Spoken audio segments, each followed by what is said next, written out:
Welcome you to our gift shop. It's really an extension of the museum.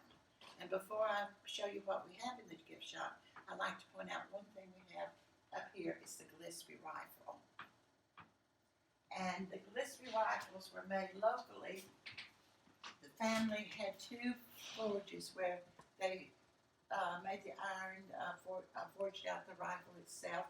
One was on the South Fork of Mills River, and the other one was on East Fork near Brevard, between Brevard and Rosman.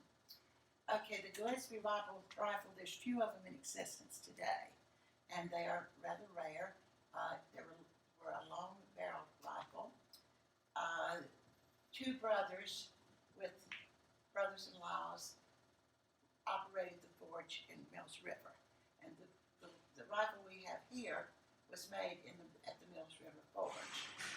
They were made primarily for the Confederacy during the Civil War.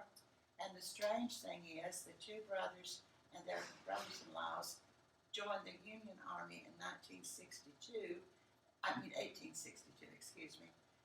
And they had to go into East Tennessee to join the Union Army because they did not want the local people knowing that they were producing the rifles for the Confederacy and joining the Army.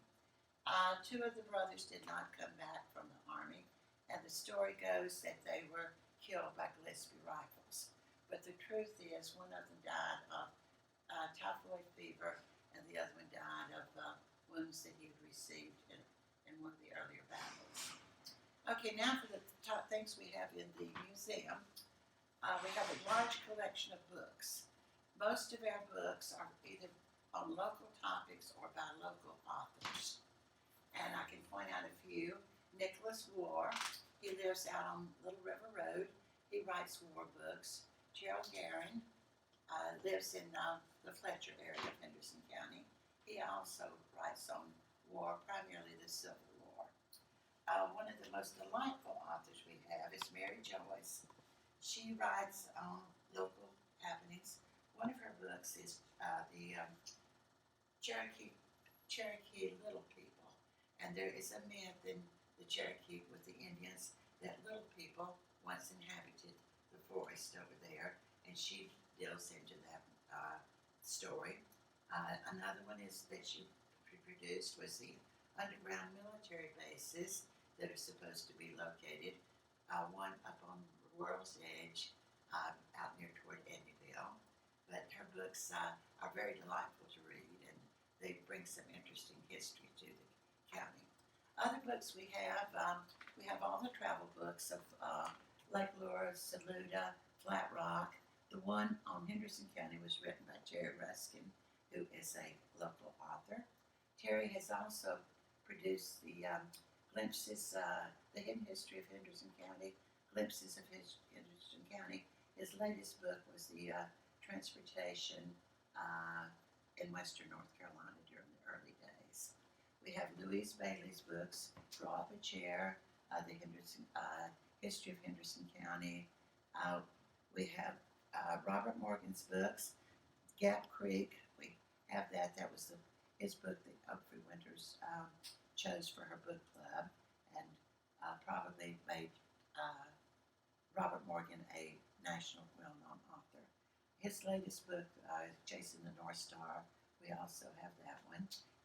We have one that he wrote on Daniel Boone, and then he also wrote some books on poetry. We have several books one book that authors have produced, James Britton, a brother of Jerry Britton, Gunfights, Dam Sites, and Water Rights, tells about the history of Henderson County. Rose Senahee, Catching Fire, we have her book. Bill Moss also wrote one book. It's about the Fletcher area, the Westfields of Rugby Grange. Then over here we have Ann Ross's books.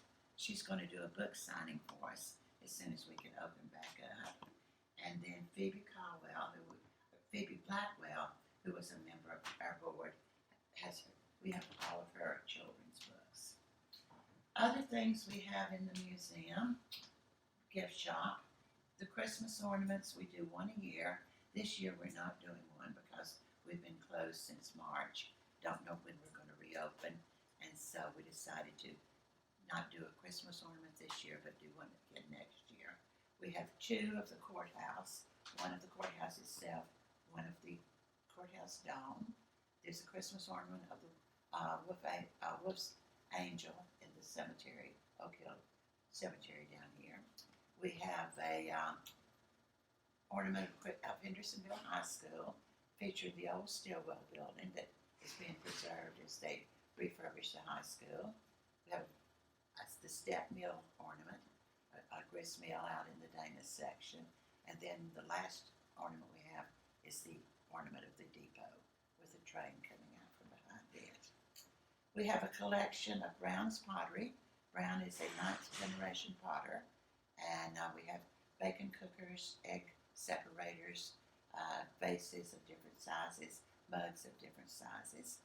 The museum also has a collection of Lida Farms, preserves, honeys, pickles, other items, cider, and other items from Lida Farms. One of the things we're most proud of in the museum is our Henderson County Opoly game. We did this about 3 years ago. It was a 3-year fundraiser for us. We sell in the Hendersonville Opoly game, we sell the historic sites of Henderson County as the Monopoly game sells real estate. And to enhance the game itself, it's played just like Monopoly. We had a little group called the Tar Heel Junior Historians, and it was a state organization with the juniors, ages, elementary school age children, and they published a book with Terry Ruskin's help of all the historic sites and written in their own words as they viewed the sites.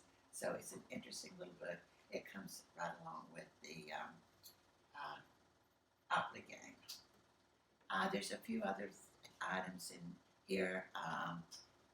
Don Blackwell did some pen and ink drawings for us. He also does walking sticks, figures that are hand carved. We have a collection of note cards, postcards from scenes around Henderson County. So you can see that most of our items in the gift shop do have something to do with the history of Henderson County. So as you tour the museum, we'd like for you to make the gift shop your last stop.